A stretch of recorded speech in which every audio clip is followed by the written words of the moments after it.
Des photographies, des documents, des résultats de laboratoire. Pas des théories, pas de la spéculation, pas du folklore. Des preuves physiques provenant de tombeaux royaux. Quand j'ai commencé à étudier la généalogie royale française, je ne cherchais pas d'anomalies génétiques. Je recherchais des modèles de succession. Mais j'ai trouvé l'analyse ADN de 2013 de la tête momifiée d'Henri IV, haplogroupe G2A. Une lignée sanguine qui ne devrait pas exister dans la royauté européenne. Pas français, pas germanique, pas même indo-européen. Tribu montagnarde du Caucase. Des rois français du XVIe siècle portant l'ADN de populations situées à 3000 km de distance.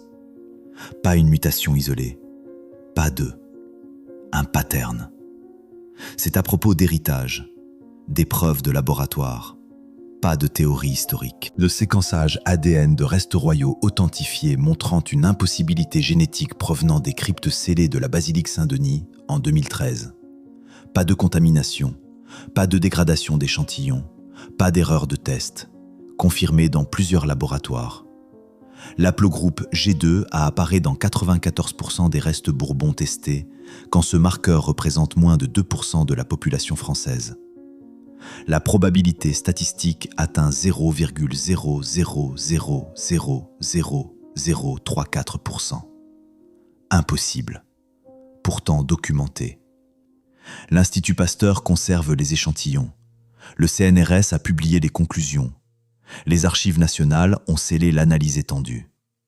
J'ai creusé plus profond. Louis XVI, même anomalie. Marie-Antoinette, même impossibilité. Philippe II Bourbon après Bourbon, tous portant ce marqueur impossible. Comment une lignée sanguine caucasienne de montagne devient-elle la royauté française ? Pourquoi persiste-t-elle sur 7 générations ? Pourquoi le même marqueur apparaît-il dans les restes de tombeaux scellés ? Pourquoi cette concentration défie-t-elle toute probabilité statistique ? À moins que la lignée sanguine ne précède la monarchie elle-même. Je m'attendais à trouver des registres généalogiques complets. Mais les archives Bourbon complètes avant 1527 n'existent tout simplement pas. Pas perdues, retirées. Le catalogue des archives nationales montre les dates de retrait précises. 1802 à 1804. Période napoléonienne. Retrait systématique. Les mêmes marqueurs génétiques apparaissent dans des restes squelettiques de structures pré-Romanov russes. Dans des tombeaux scellés d'Asie centrale datés des années 1400 à 1600. Même haplogroupe, même impossibilité, même période. Mais l'ADN n'était pas la partie la plus étrange, les crânes l'étaient. Basilique Saint-Denis, Paris. Capacité crânienne de 1820 cm3. La moyenne moderne atteint 1400 cm3. Chapelle royale, Versailles, même mesure, 1830 cm3.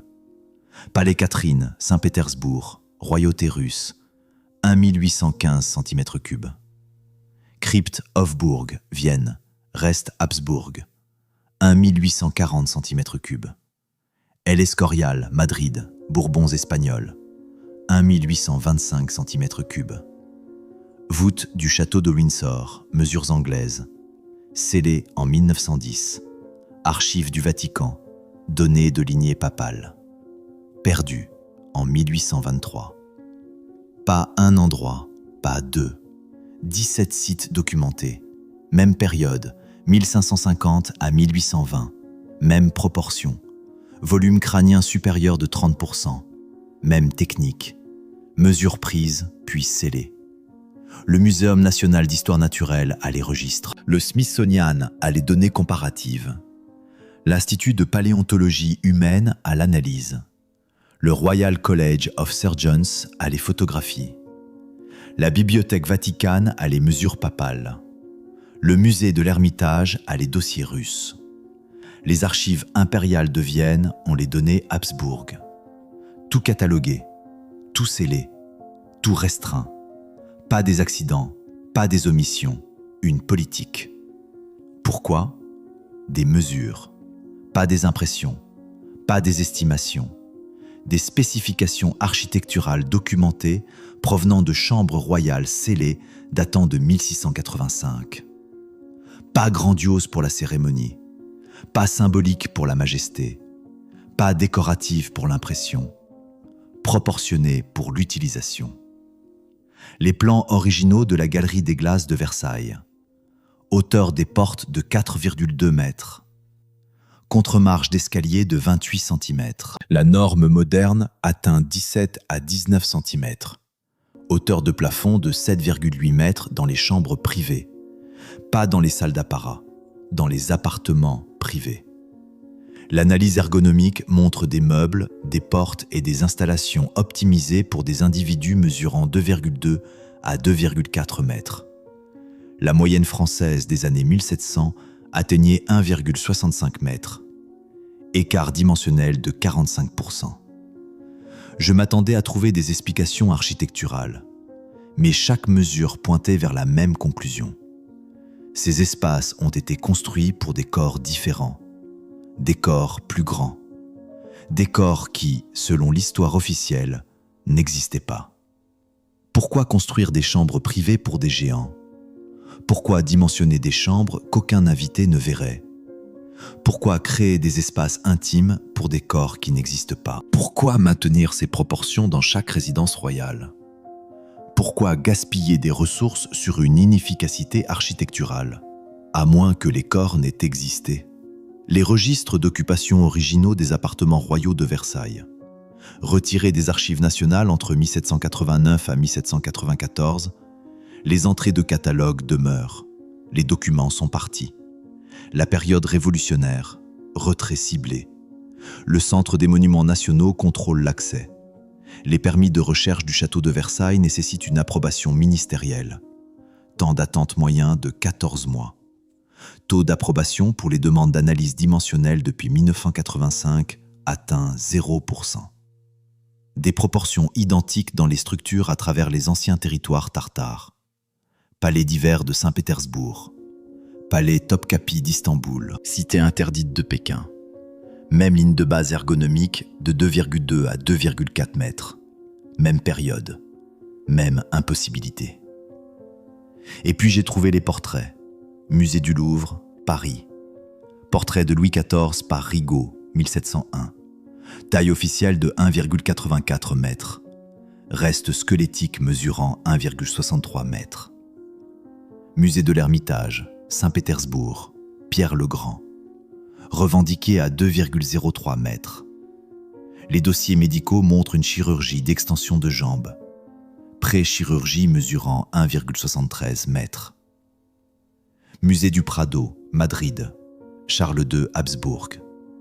Le portrait montre 1,91 mètres. Rapport d'autopsie indiquant 1,58 mètres. National Portrait Gallery, Londres, Élisabeth Ier. Les peintures montrent 1,75 mètres. Témoignage contemporain décrivant inhabituellement petite. Kunsthistorisches Museum, Vienne, Marie-Thérèse.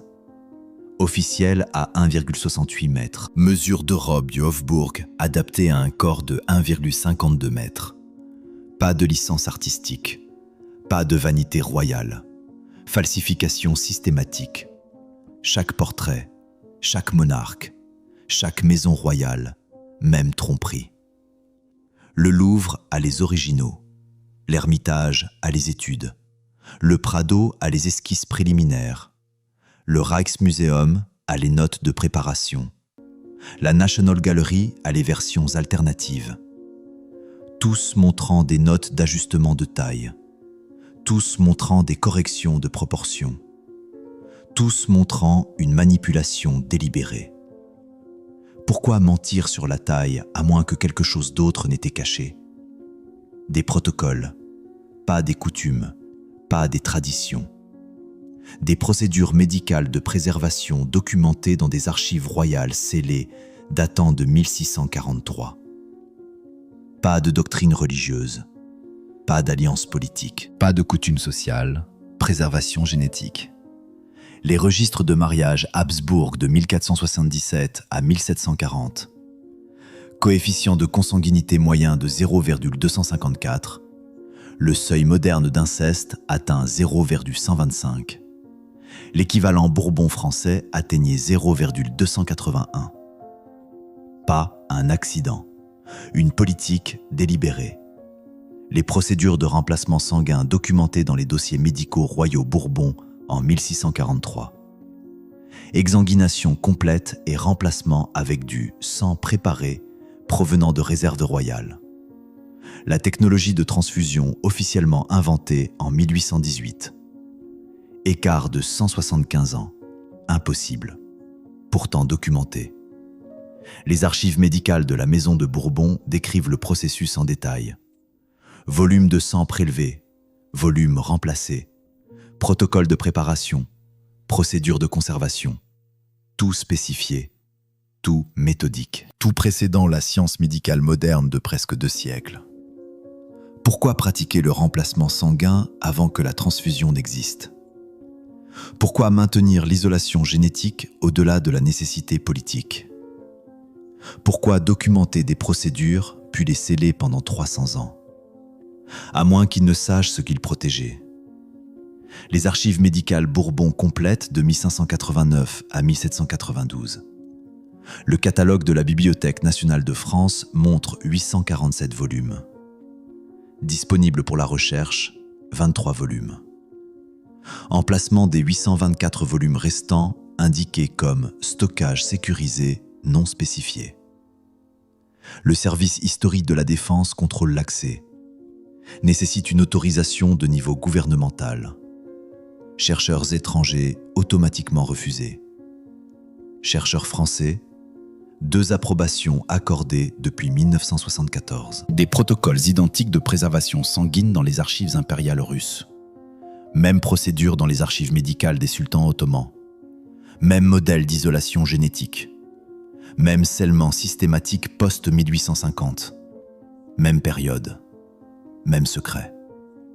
Mais la vraie preuve était dans ce qu'ils ont retiré. Basilique Saint-Denis, octobre 1793. 158 tombeaux royaux ouverts. Restes dispersés. Seulement 70 corps jamais récupérés. Cathédrale Pierre et Paul, Saint-Pétersbourg, 1919. Restes Romanov retirés. Retournés en 1998. L'ADN montre que 40% des os retournés ne correspondent pas. El Escorial, Espagne, 1869. Réorganisation du Panthéon royal. 67 corps royaux relocalisés. Emplacement actuel inconnu. Abbaye de Westminster, 1871. Consolidation de la voûte royale médiévale.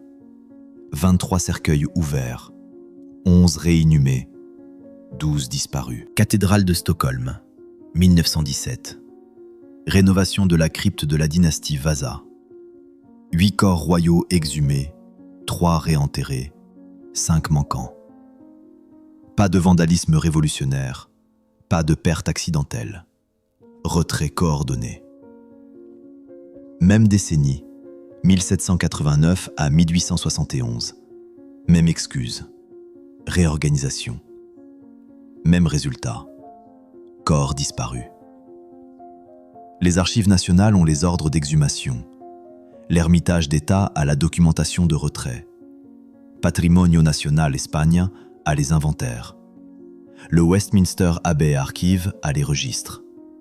La Bibliothèque royale de Stockholm a les ordonnances.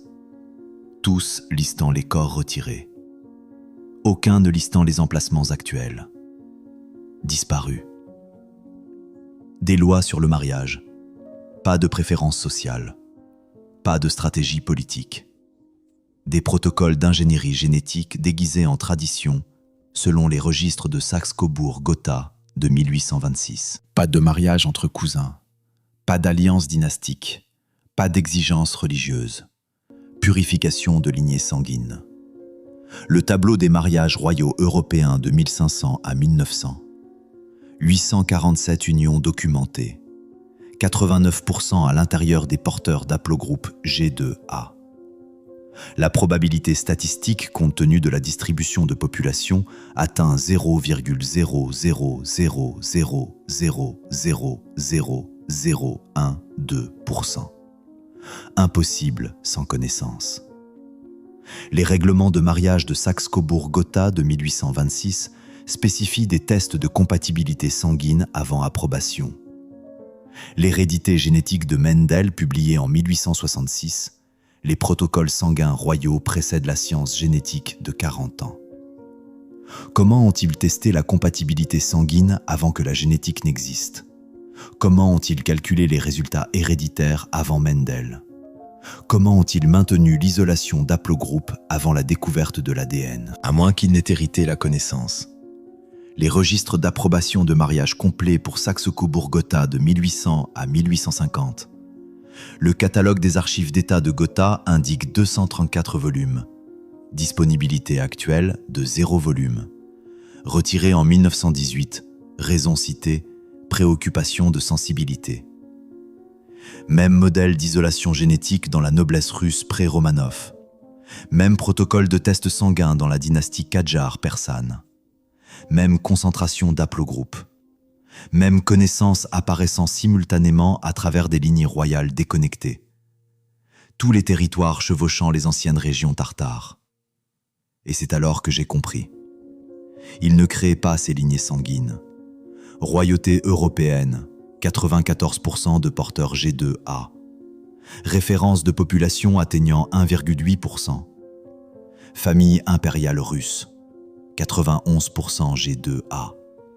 Référence russe de 0,9%. Dynastie Qajar persane, 88% G2A.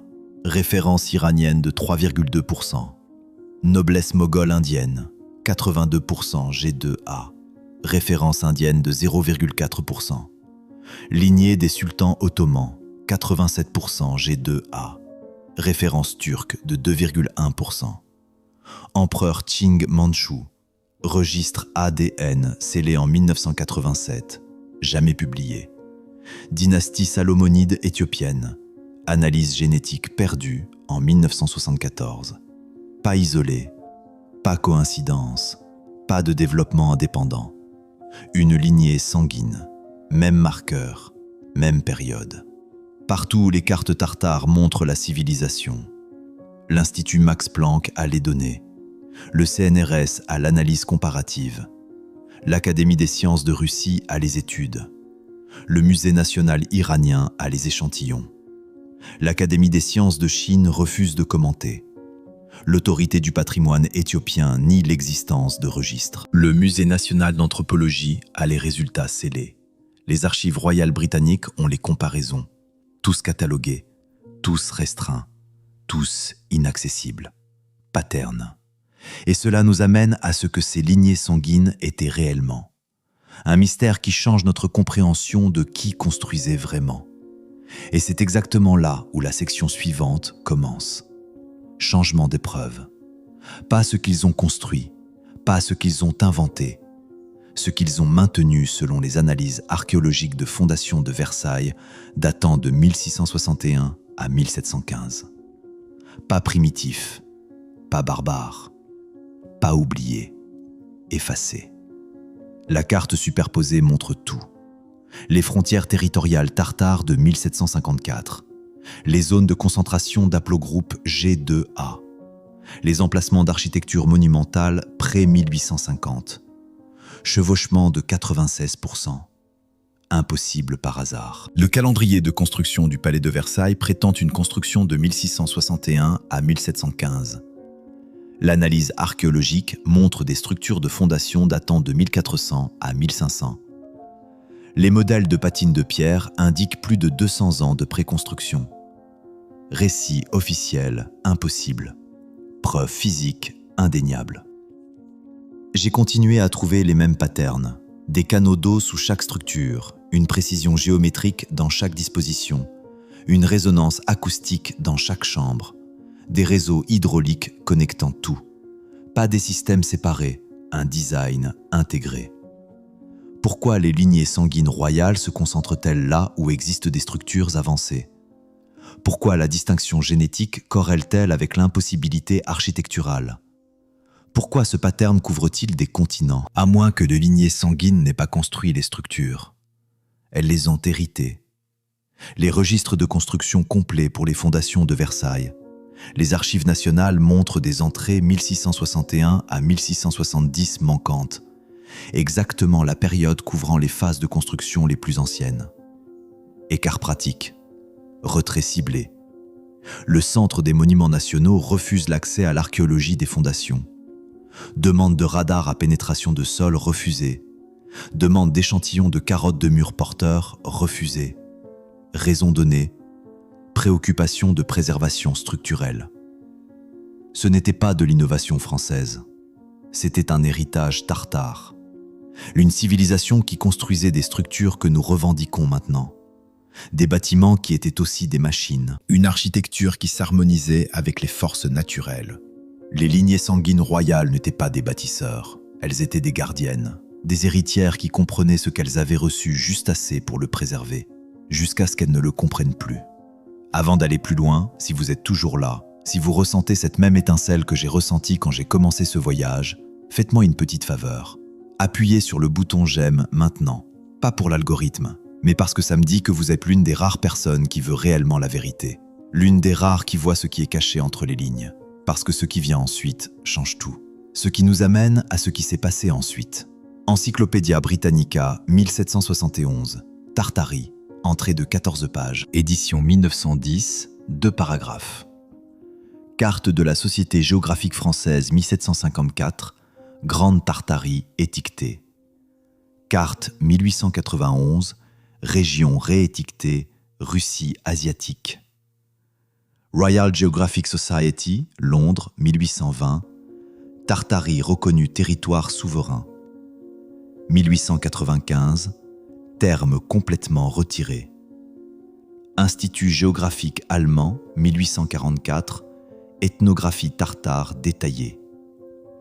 1901, toute référence supprimée. Cartographie impériale russe, 1850, Tartarie distincte de la Russie. 1876, fusionnée, renommée, effacée. Pas d'obsolescence graduelle, pas de mise à jour cartographique, suppression systématique.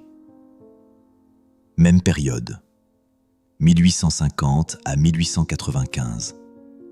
Même vitesse, une génération. Même exhaustivité, effacement complet. La British Library a les cartes. La Bibliothèque nationale a les encyclopédies. La Bibliothèque d'État russe a les atlas. La Bibliothèque du Congrès a les éditions. La Bibliothèque royale de Belgique a les archives. Le Musée géographique de Berlin a les originaux. Tous montrant la suppression. Tous catalogués. Tous accessibles. Pourtant, personne ne mentionne ce qui a disparu. Pourquoi? Comparaison. Pas avancement. Pas innovation. Régression se faisant passer pour du progrès selon l'analyse des systèmes hydrauliques de Versailles de 1685. Pas amélioration. Pas avancement. Pas innovation. Remplacement par une technologie inférieure. L'analyse côte à côte révèle tout. Système de distribution d'eau de Versailles en 1685, réseau hydraulique alimenté par gravité, 0 pompe, portée de 47 km. Système d'eau de Paris en 1900, à vapeur pompée, portée de 12 km, maintenance constante. Le système primitif surpassait le moderne. Le système de prévention des inondations de Saint-Pétersbourg de 1703 à 1750 a géré les inondations de la Neva pendant 150 ans sans pompe, sans électricité, sans ingénierie moderne. Système démantelé en 1924, remplacement moderne achevé en 2011, coût de 4,2 milliards de dollars, connaît toujours des défaillances périodiques. Pourquoi remplacer des systèmes fonctionnels par des inférieurs? Pourquoi revendiquer l'avancement tout en perdant la capacité? Pourquoi démolir l'infrastructure fonctionnelle pour construire de pires remplacements? À moins que nous ne comprenions pas ce que nous avions hérité. Et plutôt que de l'admettre, Nous avons détruit les preuves. Les spécifications techniques complètes pour les systèmes hydrauliques pré-1850, archives de la ville de Saint-Pétersbourg, 1247 documents d'ingénierie catalogués de 1703 à 1800. Disponibles actuellement, 89 documents. Les 1158 documents restants indiqués comme perdus pendant la réorganisation soviétique. Les archives historiques d'État russes contrôlent les documents restants. L'accès nécessite une autorisation du service de sécurité fédéral. Temps de traitement de 18 à 36 mois. Taux d'approbation pour les chercheurs occidentaux atteignant 0% depuis 2014. Chaque structure tartare majeure montre le même pattern. Des systèmes sophistiqués intégrés dans l'architecture, puis simplifiés, puis démolis, puis oubliés. Nous n'avons pas inventé le chauffage central. Nous avons dégradé des systèmes thermiques radiants que nous ne comprenions plus. Nous n'avons pas inventé la plomberie. Nous avons simplifié des réseaux hydrauliques que nous ne pouvions pas maintenir. Pas avancement, amnésie. Et les preuves de cette amnésie sont partout. Versailles, 847 chambres de fondation. Accessibles, 23. Restantes, 824. Scellées de 1871 à 1893. Palais d'hiver, Saint-Pétersbourg. Réseau de sous-sol s'étendant sur 3,2 km. Scellé en 1928. Raison citée, préoccupation structurelle. Palais Schönbrunn, Vienne. Système hydraulique de sous-sol. Scellé en 1889. Accès refusé depuis. Palais Royal, Madrid. Chambre de fondation contenant machinerie. Scellée en 1906. Jamais rouverte. Cité interdite, Pékin. Réseau souterrain documenté en 1420. Scellé en 1912. Le PCC nie l'existence. Pas de détérioration structurelle. Pas d'exigence de sécurité. Enterrement délibéré. Chaque structure majeure. Même période. Même excuse. Même permanence. Le Centre des Monuments Nationaux a les ordres de scellement. Le ministère de la Culture russe a la documentation de fermeture. L'Office fédéral des monuments autrichien a la justification. L'autorité du patrimoine espagnol a les plans. Le bureau du patrimoine chinois refuse les commentaires. Aucun n'explique pourquoi des espaces fonctionnels nécessitaient une fermeture permanente. Qu'y a-t-il là-dessous? Et cette question mène à la dernière pièce. Un mystère qui révèle l'échelle complète de ce qui a été caché. Et c'est exactement là où la section finale commence. Preuve finale. Pas de conclusion, pas de clôture. Reconnaissance de l'échelle selon l'analyse composite de toutes les preuves accumulées depuis 2013. Pas ce qu'ils ont construit, pas ce qu'ils ont inventé, pas ce qu'ils ont découvert, ce qu'ils ont hérité. L'image composite montre tout. Chambres scellées sous les structures royales. Restes royaux retirés. Carte tartare supprimée. Concentration génétique d'haplogroupes, tout se chevauchant. 96% de corrélation. Pas par hasard. La synthèse complète révèle la vérité. Lignée sanguine précédant les monarchies. Architecture précédant les civilisations. Technologie précédant l'invention. Connaissance précédant la science. Égale garde, pas création. Qu'est-ce qui reste enterré? Qu'est-ce qui a été retiré? Qu'est-ce que nous prétendons avoir inventé? Qu'est-ce que nous avons simplement hérité? Qu'est-ce qui se trouve sous nos pieds, scellé, oublié, effacé? Les archives royales françaises manquent de 824 volumes. Les registres impériaux russes manquent de 1158 documents. Les dossiers médicaux Habsbourg ont des sections complètes retirées. La cartographie tartare supprimée de l'existence. Les données génétiques royales scellées indéfiniment. Pas des accidents, pas des omissions, patterns. Sous Versailles, sous le Palais d'hiver, sous chaque structure que nous revendiquons comme accomplissement européen. Chambres scellées, restes retirés, registres supprimés, preuves enterrées, pas perdues, cachées. Les lignées sanguines royales n'étaient pas spéciales parce qu'elles étaient supérieures. Elles étaient spéciales parce qu'elles étaient différentes, assez différentes pour savoir ce qu'elles avaient hérité.